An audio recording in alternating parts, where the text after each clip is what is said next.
Hi friend, मैं मुकेश कुमार यादव आप सभी का मुकेश एजुकेशन पॉइंट पे स्वागत करता हूं। फ्रेंड्स, मैं आज आपके लिए वायुमंडल एटमॉस्फेयर टॉपिक लेकर आया हूं। फ्रेंड्स, अगर आपको वीडियो अच्छी लगे तो लाइक और शेयर ज़रूर करिए और चैनल पे पहली बार विजिट कर रहे हो तो चैनल को सब्सक्राइब भी कीजिए। मुश्किलों से भाग जाना आसान होता है, हर पहलू जिंदगी का इम्तिहान होता है। डरने वाले को मिलता नहीं कुछ जिंदगी में, डरने वाले को मिलता नहीं कुछ जिंदगी में, लड़ने वालों के कदमों में जहान होता है, जहान होता है। फ्रेंड्स, मैं वायुमंडल टॉपिक आज स्टार्ट कर रहा हूँ, तो फ्रेंड्स ज़्यादा से ज़्यादा अपने दोस्तों के यारों के बीच वीडियो को शेयर करिएगा। चलिए स्टार्ट करते हैं। वायुमंडल की अगर बात किया जाए तो वायुमंडल होता क्या है।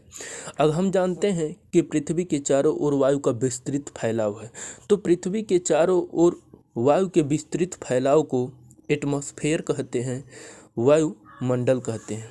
चलिए नेक्स्ट क्या है, अब इसके बारे में मैं बताना चाहता हूँ दो चीज़, एक आयुर्विज्ञान और एक ऋतु विज्ञान। अगर इसकी बात की जाए तो आयुर्विज्ञान क्या है, एरोलॉजी यानी वायुमंडल के ऊपरी परत का जो अध्ययन किया जाता है वो किसके द्वारा किया जाता है, एरोलॉजी के द्वारा। और ऋतु विज्ञान किसे कहा जाता है, तो जो वायुमंडल की निचली सतह या निचली परत होती है उसका अध्ययन अगर किया जाता है तो उसे ऋतु विज्ञान अर्थात क्या कहते हैं, मेट्रोलॉजी कहते हैं। चलिए, अब हमारे वायुमंडल में गैसों का विस्तार है, तो मैं पहला गैस ले रहा हूँ और उसमें है नाइट्रोजन। तो नाइट्रोजन की कुछ क्वालिटी होती है, तो उनको मैं बिंदुओं के माध्यम से बताना चाहता हूँ। फ्रेंड्स, आप इसे नोट डाउन जरूर कर लीजिएगा, ये सारे निचोड़ हैं वायुमंडल के पूरे जितने भी मैंने पॉइंट लिया है, इससे अलग कुछ नहीं होगा। तो फ्रेंड्स, आप हैंड्स नोट्स ज़रूर बनाइएगा, जो आगे चलकर फ्यूचर में बहुत ही कारगर होगा। फ्रेंड्स, अगर नाइट्रोजन की बात किया जाए तो हमारे वायुमंडल में 78.07% पाया जाता है और वायुमंडल का जो फैलाव है वो पृथ्वी की सतह से 128 किमी है, 128 किलोमीटर ऊपर है। फ्रेंड्स, जो वायुमंडल होता है ये वस्तुओं को तेज़ी से जलने से बचाती है, वस्तुओं को तेज़ी से जलने से बचाती है। और एक क्वालिटी क्या होता है, अगर नाइट्रोजन न हो तो वायुमंडल में आग पर नियंत्रण पाना बहुत ही कठिन हो जाएगा, बहुत ही कठिन हो जाएगा। और नाइट्रोजन का एक क्वालिटी और क्या है, जो पेड़ पौधों में प्रोटीन का निर्माण करता है, पेड़ पौधों में प्रोटीन का निर्माण करता है। चलिए अब नेक्स्ट गैस पे चलता हूँ। नेक्स्ट गैस क्या है, ऑक्सीजन। और ऑक्सीजन के जितने भी पॉइंट बनते हैं उनको मैं अब बताना चाह रहा हूँ। तो ऑक्सीजन हमारे वायुमंडल में 20.93% पाया जाता है और जो ऑक्सीजन का फैलाव है वो हमारी पृथ्वी की सतह से 64 किमी तक है। लेकिन 16 किलोमीटर की ऊंचाई पर, 16 किलोमीटर की ऊंचाई से इसकी जो मात्रा होती है वो बहुत कम होने लगती है। और ऑक्सीजन का और क्या काम है, अन्य पदार्थों के साथ मिलकर आग जलने में सहायक होता है। चलिए अब नेक्स्ट गैस पे बात करना चाहता हूँ। नेक्स्ट गैस जो है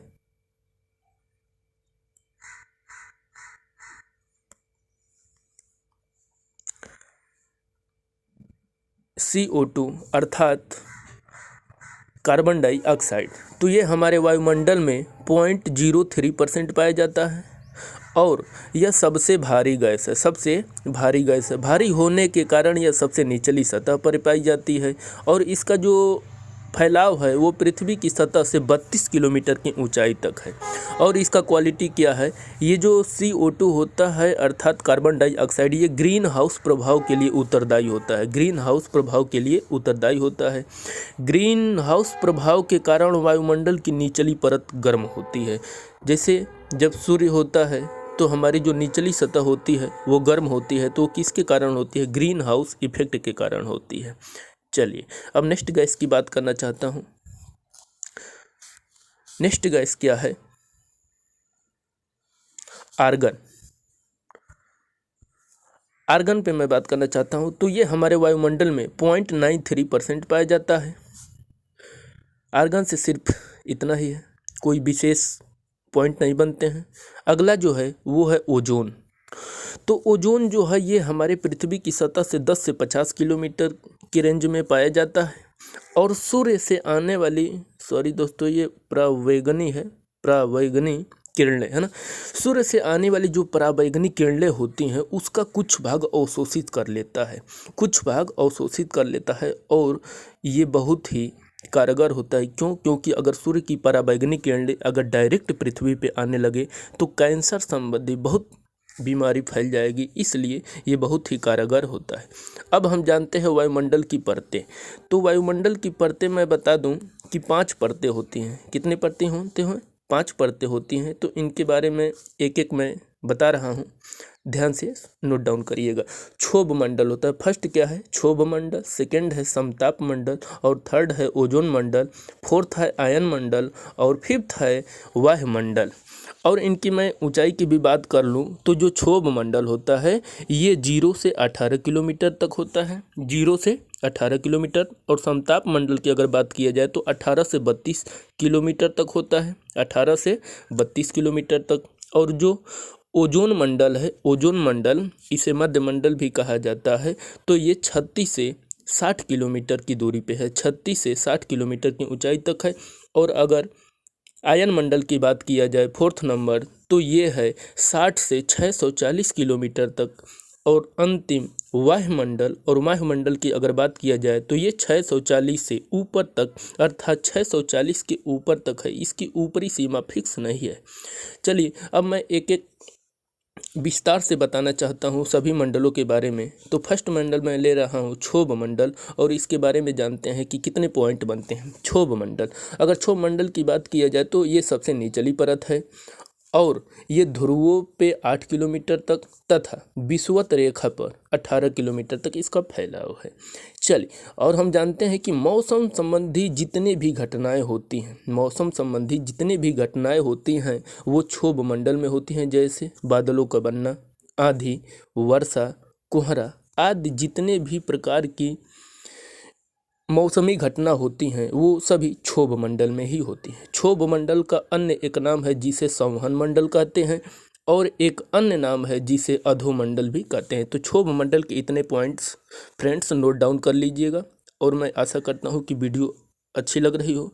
तो फ्रेंड्स आप वीडियो को लास्ट तक देखिए और अपना नोट्स बनाइए। अगला है समताप मंडल। और समताप मंडल के बारे में मैं बताना चाहता हूँ। ये जो मंडल होता है इसमें वायुयान उड़ाने के लिए सबसे कारगर होता है। तो वायुयानों को उड़ाने के लिए आदर्श दशाएं इसी मंडल में पाया जाता है, और इसमें विशेष प्रकार के मेघों का निर्माण होता है जिसे मूलाभ मेघ कहा जाता है। तो ये नोट डाउन कर लीजिएगा। अगला मैं बताना चाहता हूँ, अगला जो मंडल है उसका नाम है ओजोन मंडल। और ओजोन मंडल के बारे में अब मैं बताना चाहता हूँ कि जो ओजोन मंडल होता है इसमें ओजोन गैस की प्रधानता होती है, और ये पृथ्वी की सुरक्षा कवच भी कहा जाता है ओजोन मंडल। क्योंकि ओजोन मंडल में ओजोन की एक परत पाई जाती है, और ये सूर्य से आने वाली जो पराबैंगनी किरणें होती हैं उसको डायरेक्ट पृथ्वी पे नहीं आने देते, अर्थात रोक लेती है, इसलिए इसे पृथ्वी का सुरक्षा कवच भी कहा जाता है। ओजोन परत को नष्ट करने वाली गैस CFC अर्थात क्लोरोफ्लोरोकार्बन है, जो हम रेफ्रिजरेटर और एयर कंडीशनर का यूज करते हैं, उसकी सहायता से CFC गैस निकलती है, और ये CFC गैस ओजोन परत को दिन प्रतिदिन नष्ट करती जा रही है। और ये CFC जो गैस होती है उसमें क्लोरीन की मात्रा होती है, जो क्लोरोफ्लोरोकार्बन में बहुत ही सहायक होती है, और ओजोन परत को दिन प्रतिदिन नष्ट करती जा रही है। और ओजोन परत की मोटाई जो नापते हैं हम डाबसन इकाई के माध्यम से मापते हैं। अगला जो है वो है आयन मंडल। और आयन मंडल की मैं एक पॉइंट जो बताना चाहते हैं उसको नोट डाउन कर लीजिए।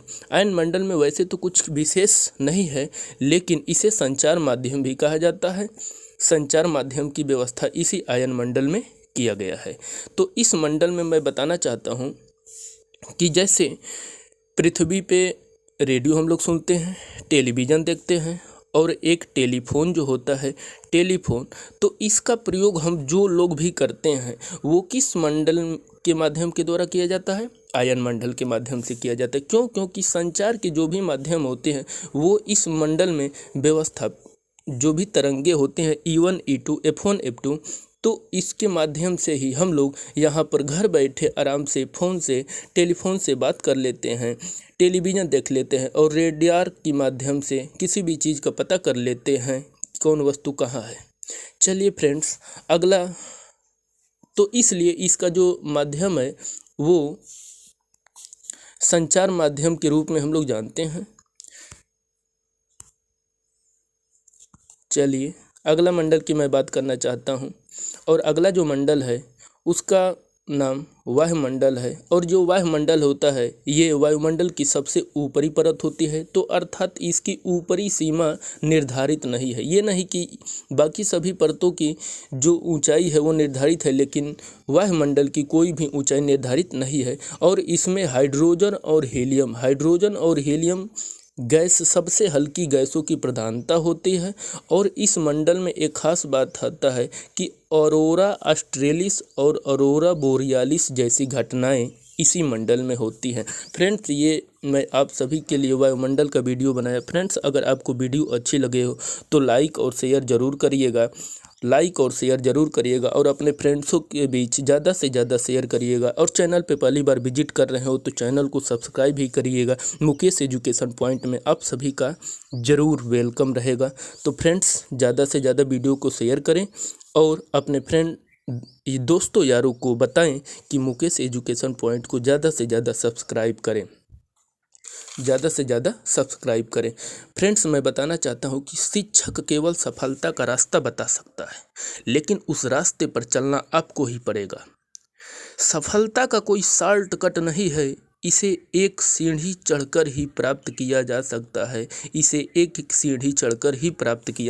है। तो फ्रेंड्स, मैं आपको बताना चाहता हूं कि आप हैंड्स नोट बनाइए, आगे आने वाले सभी एग्ज़ामों के लिए आपको बहुत ही कारगर साबित होगा। चलिए फ्रेंड्स, अगर वीडियो अच्छी लगी हो तो लाइक ज़रूर करिएगा।